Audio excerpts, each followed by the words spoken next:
ኢትዮፒካ ሊንክ እንደቀጠለ ነው አድማጮቻችን። በዛም ኤፍኤም 90.7 ላይ እንገኛለን። የሰኞ መዝናኛ 5 እንደቀጠለ ነው። ሁለተኛው መዝናኛ 5ታችን ይቀጥላል ይጀመራ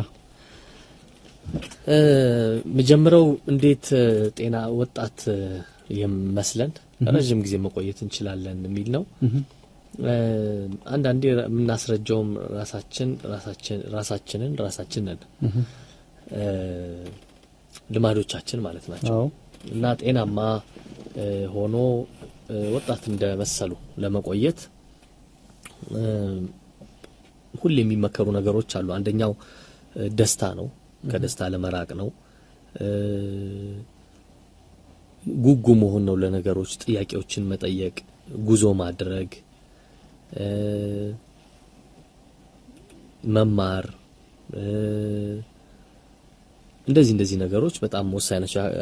ስፖርት መስራት፣ የአካል ብቃት እንቅስቃሴ መስራት፣ ጤናማ አመጋገብ የመሳሰሉት ነገሮች የተለመዱ ናቸው። እዚህ በጣም የግድ መደረግ ያለባቸው ነገሮች ናቸው። ሌሎችም ልማዶች ግን አሉ። ዞሮ በተዘዋዋሪ በጤናችን ላይ ጉዳት የሚያመጡና የጤናችን መጎዳት ደግሞ ያው እንድናረጅ ያለ እድሜያችን እነዚህን ልማዶች እነዚህ አሁን ምንላቸውን ስናደርግ ደግሞ እድሜያችን ገፍቶም በተቃራኒው ማለት ነው ወጣት እንደመሰለን እንቆያለን። ምንድናቸው? አንደኛው ከጠላው ነገር ላይም ቢሆን መልካሙን ነገር የማውጣት ልማድ ነው። በቃ ማትወዳቸው ነገሮች አሉ፣ ምጠላቸው። ለምሳሌ ግለሰቦችም ሊሆን ይችላል ወይ የሆነ ያየኸው ፊልሙ ሊሆን ይችላል። ብዙ ነገሮች ናቸው። ሁሉም ነገር እንወዳለን አይደለም በህይወታችን ውስጥ። ግን እንደዛም ሆኖ የዛ ያልወደድከውን የዛን ነገር ያልወደድከውን ክፍል ሳይሆን መልካም ነገር ይኖራል በእርግጠኝነት ትንሽም ብትሆን ማለት ነው። ስለዚህ እሷን ነገር ማሰብ ነው፣ ማጉላት ነው። ይሄ በልምምድ የሚመጣ ነገር ነው። ዝም ብለህ በቃ ባልወደድከው ነገር ላይ ዝም ብለህ ያማረርክ ጥላቻህን ውስጥ ላይ ዝም ብለህ ማብዛት አይደለም። ያ ምንም ቁም ነገር የለውም። ስለዚህ መልካሙን ነገር ማሰብ ከመጥፎ ሰዎችም መልካም ነገሮቻቸውን ለማውጣት መሞከር በጣም ወሳኝ ነገር ነው። በጣም የሚመከር ነገር ነው። ባለሙያዎች የሚመክሩት ነው። ስለዚህ አንዱ ጉዳይ እሱ ነው። መልካሙን ነገር መውሰድ ከማትወደው ነገር ላይም ቢሆን ማለት ነው። ትንሽ ያም ነገር ብትሆን እሷን አብዝተ ማሰብ ነው። በጣም ጥሩ። ሌላኛው ከመናገርህ በፊት ማሰብ ነው። ይሄ ብዙ ሰዎችን ጉዳት ላይ የሚጥል ነው። በተለያየ ቦታ ላይ ከሰዎች ጋር እንዲቀያየሙ ያደርጋቸዋል። ስራቸውን እንዲያጡ ያደርጋቸዋል። በንግዳቸው እንዲከስሩ ያደርጋቸዋል። ብዙ ምክንያቶች አሉ። ከማድረግህ በፊት ከመናገርህ በፊት ወይ ከመጻፍህ በፊት ማሰብ ማለት ነው። ለምሳሌ የተሳሳተ መረጃ ከሆነ የምትሰጠው ለምሳሌ ፌስቡክ ላይ ሊሆን ይችላል። የሆነ ነገር አይተሃል፣ በቃ መጥፎ የሆነ የጥላቻ ነገር የመጥፎ ነገር ወይም የሆነ አሉባልታም ያላረጋገጥከው ነገር እንደዚህ የመሳሰለው ነገር ከመጻፍህ በፊት ቆም ብለህ ማሰብ ማለት ነው። ምንድነው ይሄ? እውነት ነው ወይ? ይሄን መጻፌ እርግጠኛ ነኝ ወይ?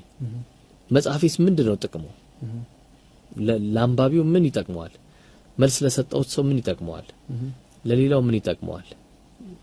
ያስከፋቸዋል? የሚያስከፋቸው ከሆነ ለምንድነው ጥቅሙ? ሰዎችን አስከፍተ የምትጠቀመው ማለት ነው። ስለዚህ እነዚህ ዞሮ በውስጥ ላይ የሚያሳድሩት አሉታዊ ነገር አለ። ማህበራዊ ግንኙነትን ያበላሻል። ብዙ ጉዳት አለው። ስለዚህ ዞሮ በጤና ላይም ችግር ያመጣል። አሉታዊ ነገር ጽፍ ብዙ ደጋፊዎች ይኖሩኛል ብለህ ስታስብ የሌለ ስድብ ናዳ ሲመጣብህ ጭንቀት ውስጥ ትገባል። ስለዚህ ከመናገርህ በፊት ማሰብ ነው። ሌላኛው ነገር አዳዲስ ሰዎችን ማውራት ነው። በቃ ከዚህ በፊት ያላወራቸውን ሰዎች ለማውራት መሞከር ነው። ለምሳሌ አንተ በስራ ምክንያት ወይ ባለህበት አካባቢ ምክንያት ከታዳጊ ወጣቶች ጋር ብዙ ማትገናኝ ሰው ልትሆን ትችላለህ። ግን እነሱንም የምታገኝበትን አጋጣሚ ደግሞ መፍጠር ከነሱ ጋር ማውራት አዳዲስ ሰዎች አንተ ካለህበት ሙያ በጣም የተለየ የራቀ ጉዳይ ላይ ያሉ ሰዎች ጋር መተዋወቅ ማውራት ትንሽ ትልቅ ሳትል ከእንደዚህ አይነት ሰዎች ጋር መነጋገር መቻል ራስን ማቀራረብ ማለት ነው አዳዲስ ነገሮች እንድታውቅ ስለሚያደርግህ የስነ ልቦናም እርካታም ይፈጥርልሃል የምታገኛቸው ሰዎች በቃ ለአንተ መልካም ስሜት ይፈጥራል አውርታቸው ስትጨርስ ካንተ ደረጃ ዝቅ ያሉም ይሆናሉ ከፍ ያሉም ሊሆኑ ይችላሉ ሰዎቹ ግን ያንን እድል ስትፈጥር በጣም ጥሩ ነው ሌላኛው የሙዚቃ ነው ሙዚቃ ማድመጥ ቅድም ስናነሳ ነበር ለጤና ጥሩ ነው ይሄኛው ደግሞ ሆነ የተመከረው ነገር ሌላ አይነት ሙዚቃ ሁሌ የምትሰማው ሙዚቃ አለ አይደለም ለምሳሌ በቃ የሀገር ውስጥ ሙዚቃዎች ሁሌ ትሰማለህ ተለመደ የምትሰማቸው ዘፋኞች አሉ ከነሱ ውጪ ደግሞ እስቲ አዲስ ነገር ለመስማት ሞክር በቃ ሰምተው ማታውቅ ሙዚቃ የሌላ ሀገር ሙዚቃ ሊሆን ይችላል የሆነ በቃ አዲስ የሆነ የሙዚቃ ልምድ ላንተ ማለት ነው እንደዚህ አይነት ልምምዶች ማድረግ ጥሩ ነው አዳዲስ ነገሮችን በሙዚቃ መስማት ስለዚህ አዲስ ለየት ያለ ሙዚቃ ከምትሰማው የተለየ አንዱ ነገር ነው ሌላኛው የመጨረሻው ጉዳይ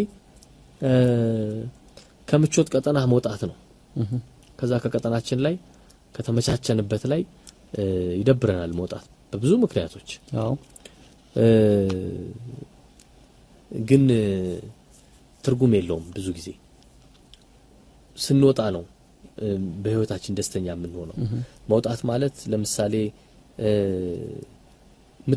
አዲስ ሰው ታገኛለህ በቃ ካንተ ተቃራኒ የሆነ ሐሳብ ያለው ሰው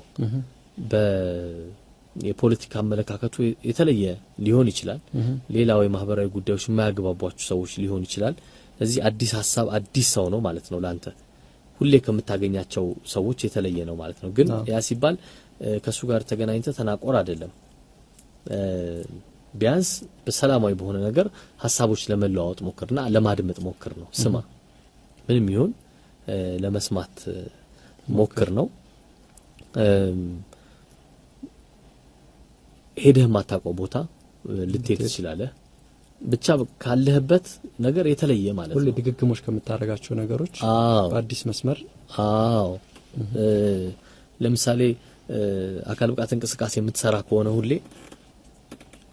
ቀይርና ደግሞ ሁሌ የምትሮጥ ከሆነ ለምሳሌ ደግሞ የተወሰነ ቀን አንድ ሁለት ቀን ደግሞ ሌላ እንቅስቃሴ ስራ ለምሳሌ ብስክሌት መንዳት ሊሆን ይችላል አዲስ ልምድ ነው ወይ ዋና መዋኘት ሊሆን ይችላል በቃ አንተ ያችን ሩጫህን ይዛል በቃ እቺ ከዚህ ቻሉ በጣም ነው ምን አስጨነቀኝ እቺ ትሻለኛለች ብለህ የምትሮጥበት መንገድ ራሱ የእግር ጉዞ ልታረግ ትችላለህ የምትሄድበት መንገድ አንድ አይነት ይሆናል ሌላ ደግሞ መንገድ ቀይረህ ሂድ በቃ እንደዚህ ከነበርክበት ከቀጠና ውጣ ነው በተለየ አቅጣጫ ሂድ ነው ስለዚህ አዲስ ነገር እያገኘህ ስትሄድ የተሻለ ወጣት የመምሰል ነገር እየጨመረ ይመጣል በተዘዋዋሪ ለጤና ጥሩ ነው ጤና ደግሞ ተጠበቀ ማለት ወጣት ሆንክ ማለት ነው አይደለም እንዴ አዎ ምንም ጥያቄ የለውም ስለዚህ ተተገብራችኋል አሁን እነዚህ ነገሮች እንግዲህ በተቻለ መጠን ምንም ጥያቄ የለውም እሺ ሙዚቃ ሰምተን እንመለስ ከዛ ስንመለስ ግን በእኔ በኩል ስለ